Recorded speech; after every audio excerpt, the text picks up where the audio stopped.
Hello, and thank you again, Elizabeth, for the introduction.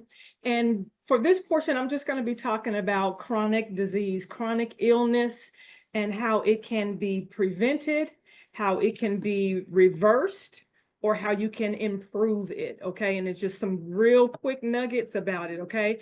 But before we can dive into that, we have to first look at what are we talking about when we talk about chronic disease. You know, it can span from heart disease to diabetes to cancers, but I want to really hone in on the ones that I'm talking about that the possibility of being reversed is greater, okay? So chronic diseases like heart disease, diabetes, and certain cancers are the leading causes of death and disability in worldwide, okay?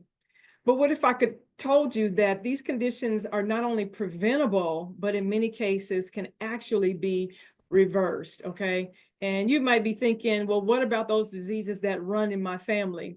Well, this is the biggest phenomenon that I really try to teach people about because there's a thing called epigenetics. So we have genes that we get, our genes and our DNA that we get from our parents. You can't help that.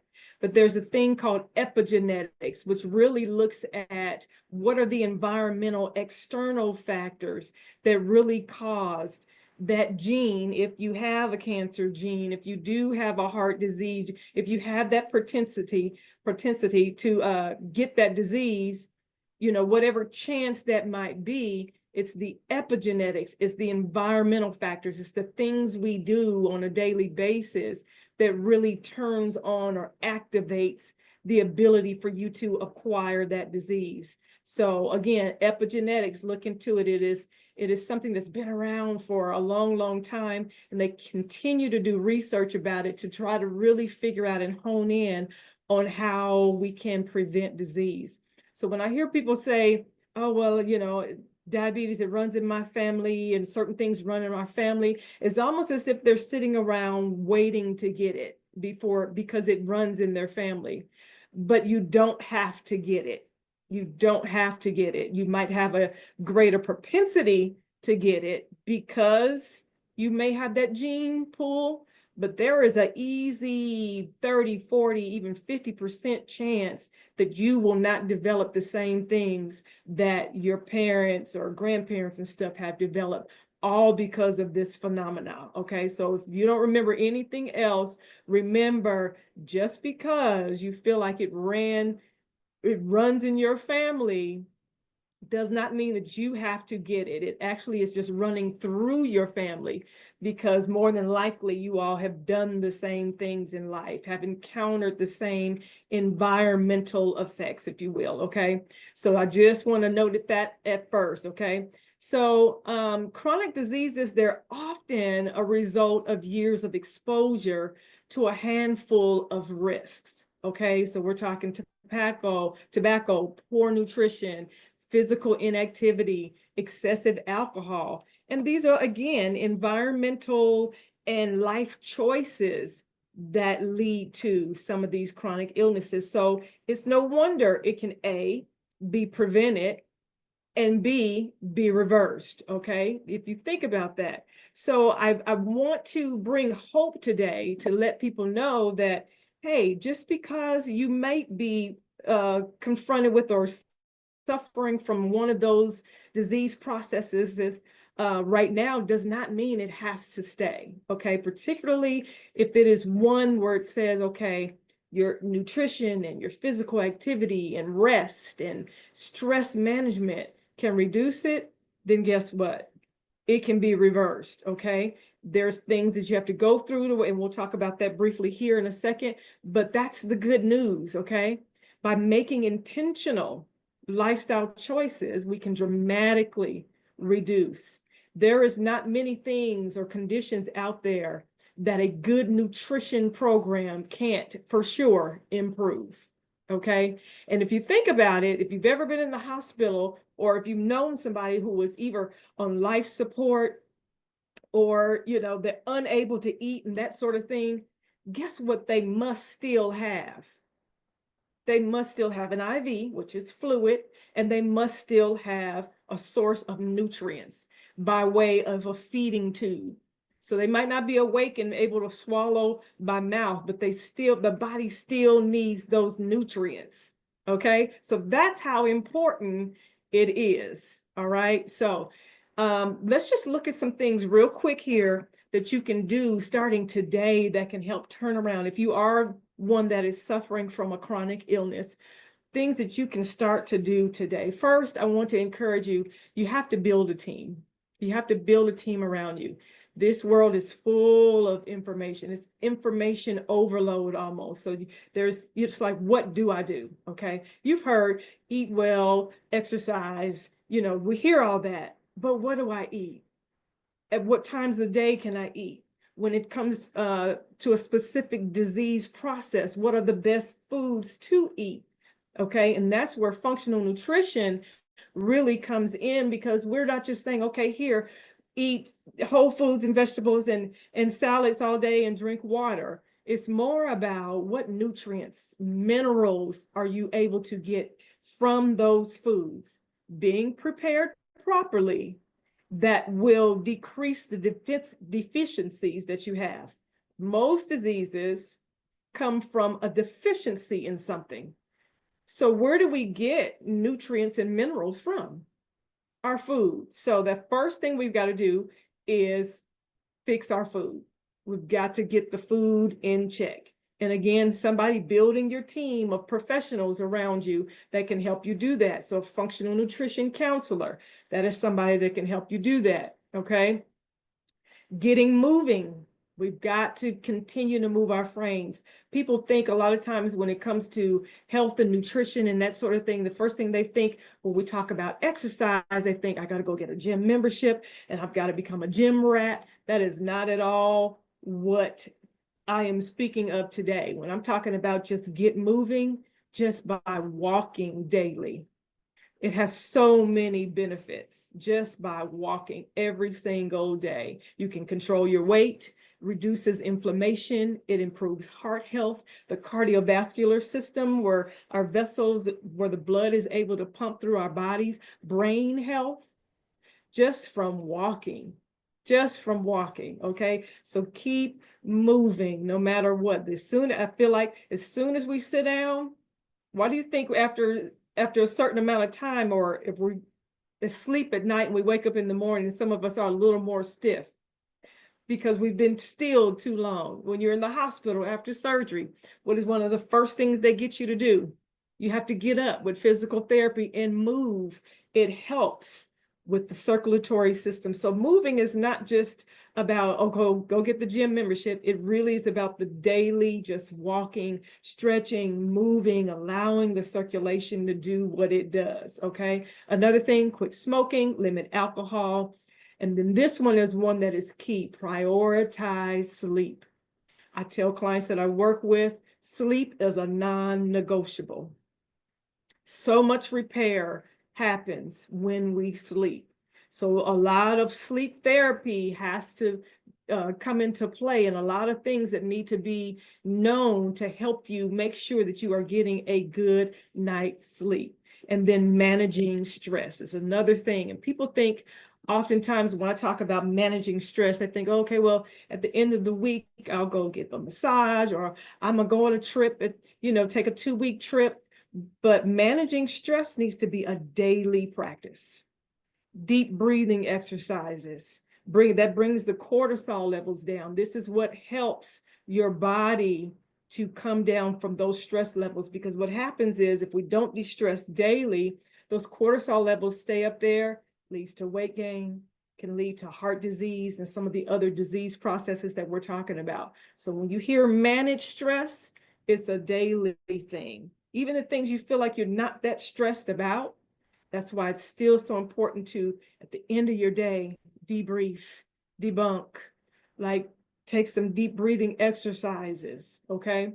And then again, with those disease processes that can be reversed, those are some of the things that you just need to say, hey, okay, let me hone in and figure out what it is that I can do today to turn that around. So those are just some of the tips. And again, build that team, get those professionals around you that can help guide you through those things. You know, a holistic health style that we were talking about before, it's not about disclaiming or getting rid of our medical PCP. It's not about throwing away conventional medicine, but it's about coming together, bridging the gap, bringing in what you are doing on the outside of the medical field and letting the doctor know, hey, I've done this, this, and this.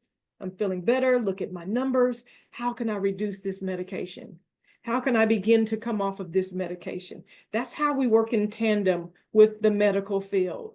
Okay. It's not about saying, oh, we're not just not going to listen to nothing they say. We need the medical field. We need doctors. Yes, we do. We need doctors. We need nurses. I'm still in the medical field. But outside of that, as I stated before, outside of that, taking charge of your own health and being able to have that collaborative effort between conventional and holistic health is key. All right. Thank you so much for your time. Again, I'm Danielle Shears, registered nurse and functional nutrition counselor. Thank you. Thank you, Danielle. Really, really appreciate that. You're amazing. Such insight and perceptions with these things. So, I mean, and you've mentioned things that we know about, but now we need to full breath engage them. Engage. I mean, part of the process of being in a healthiest state of mind is, of course, knowing what's taking place and also being in touch with our bodies. I mean, being in touch so that you feel what you feel. And so, how do you execute that control and the power dynamic that you have? So, I got to give you credit for that. That's amazing. And so, facilitating. And so let's take. We've got a few minutes in between the next speaker and where we are now. When you're talking to patients, most patients, I understand, the most difficult aspect that they think they have is engaging in physical exercise. So, I don't want to do that. It's like taking medicine. I mean, it just depends on the medicine you want to take. I mean, you can take the doctor's medicine, or you can take the physical exercise medicine.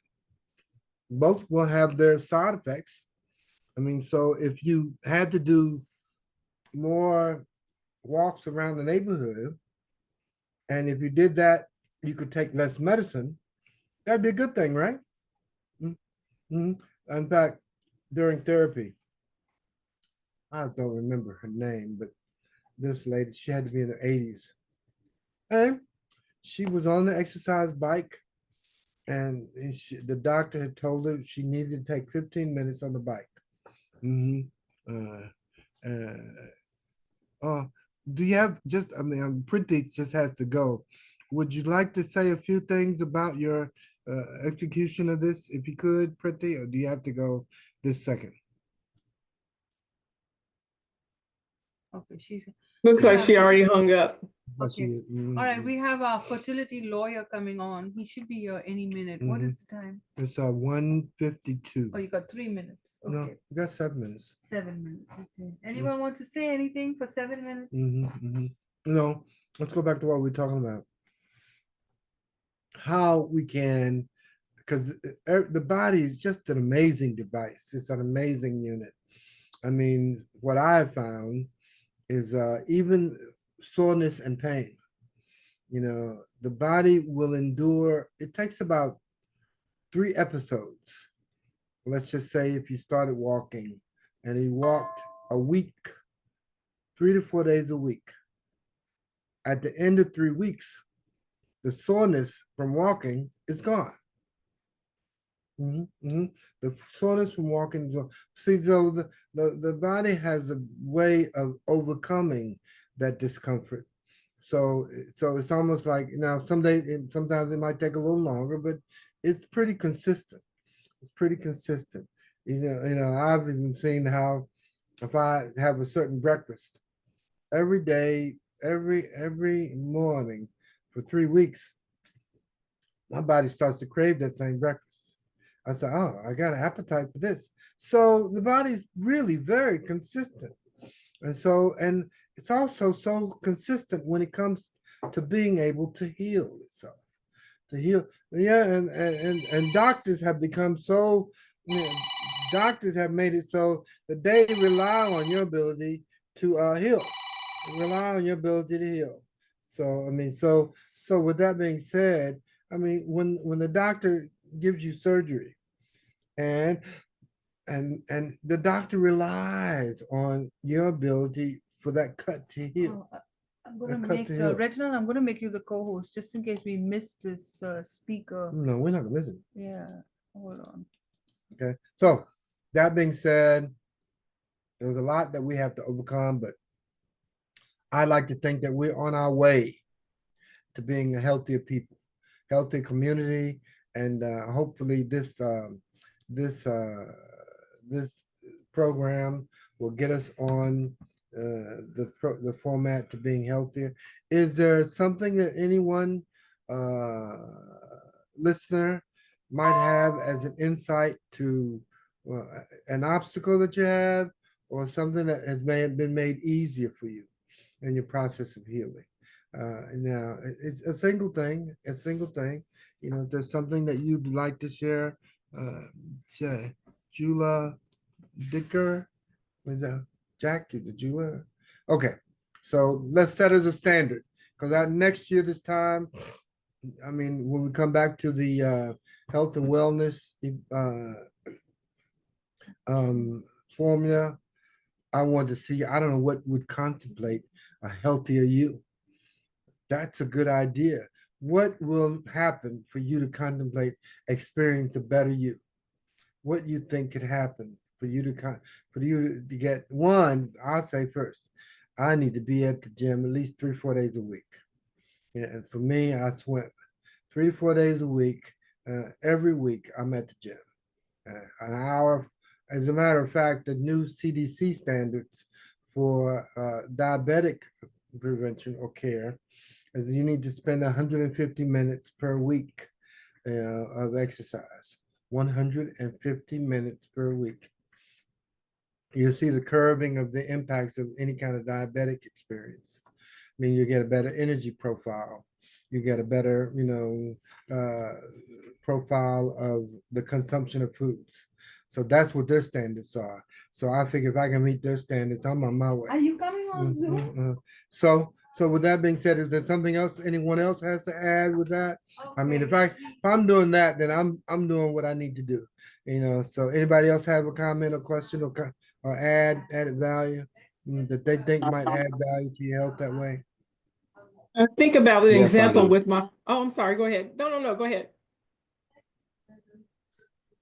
No, I actually was just going to comment, Danielle. I like the information that you shared earlier. Very impactful. I like the fact that you said don't rely on because it was in the family or running through the family that a person has to have the same thing happen to them, and that they can take proactive control of their health and their quality of life. That's just what I wanted to comment about, and I thought it was very good that you reminded us of that. Thank you. Very good. I did too. I appreciate it. I think about my father, who he came to visit me here in North Carolina. He's in Colorado, and he's up in age a little bit now, and he talked about his foot hurting when he was here because if he comes here, he knows he's going to have to walk and move and exercise. And not, like I said, not in the gym, but he knows we go for walks. That's what we do. We move around here. Okay. And so he came to visit, and he woke up and his foot was hurting. And I was like, well, what happened? I questioned, I went into nurse mode, right. assessing the situation. Did you hit it? Did you bump it? Did you? And he was like, no, I don't, I didn't do anything to it. I was like, well, it's not broke and nothing is torn. I said, so we're going for a walk. Okay. So we went for the walk. We went ahead and went for the walk, and he had to admit when we got back, oh, it feels better. It didn't even hurt anymore. And that was it.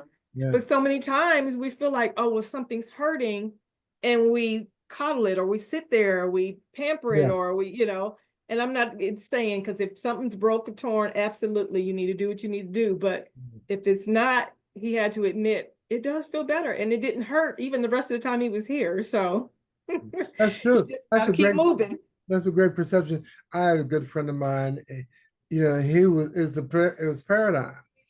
Okay, he couldn't walk. Well, he was so when he walked, he was sore. So he came to the presumption that I can't walk. And the idea being that if you walked more, you would hurt less. You know, so I mean, but you have to handle that. You have to handle that if I do something, then it'll eliminate any kind of soreness or pain related to that. And so eventually the body has a way of balancing things out, balancing things out. Sometimes it takes a little longer, but the body has a way of warning us that I mean, I need you to do this. And typically, okay, if you get sore and you get pain, the pain is a signaling mechanism that helps you understand you got to do this. If you want to eliminate this, then do this. You know, I mean, and the most important aspect that we have to have is mobility. Mobility. You have to keep moving. You have to keep moving. And it's going to take it's an uphill climb, but the benefits are great and amazing. They're great and amazing. So, and you have to, hey, sometimes you got to trick your mind. Okay, yeah, you'll get better. You'll get better. You get better. It'll be okay in a little bit. But your exercising is essential. It's absolutely essential. So and so anything else anybody proclaims that they should and can do to get better and be better, you know, so at the end of the day, you know, and you know, you'd be surprised who's watching you, who's watching you. Yeah, people are watching you all the time. And this was this got me going on the swimming thing. I started swimming about 40 years ago. And so what it was that well, I had a instructor, and she told me, and I was actually at a counseling center, and where we were working with youth, and one of the credentials that I needed to offer during my counseling profile was I needed to be able to counsel. I need to be able to have a lifeguard certification. And so I didn't have it. But the counselor instructor liked me. And so what she said was, I tell you what you can do. And it was an outside facility.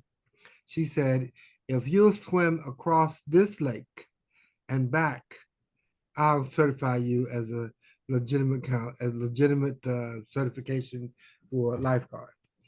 Whoa, now it wasn't the cleanest lake, but I decided the certification was worth it.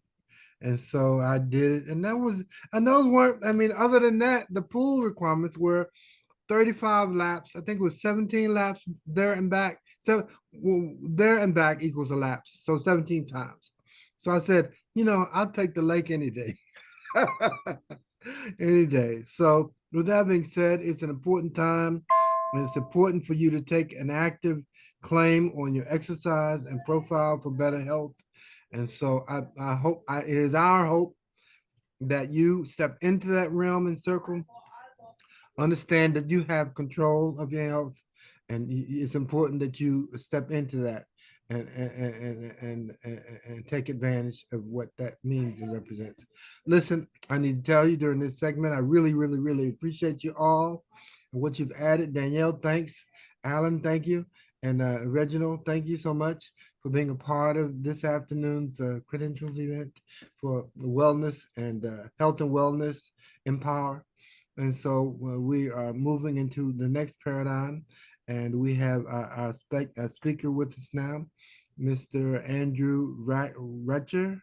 And he's going to come forward, and let me stop profile recording, and then we'll come to the next profile. Thank you so much. Appreciate you. Stay with us. We've got more to offer on our health and wellness. This is the last segment, and until we break for this evening. All right, one second. Okay.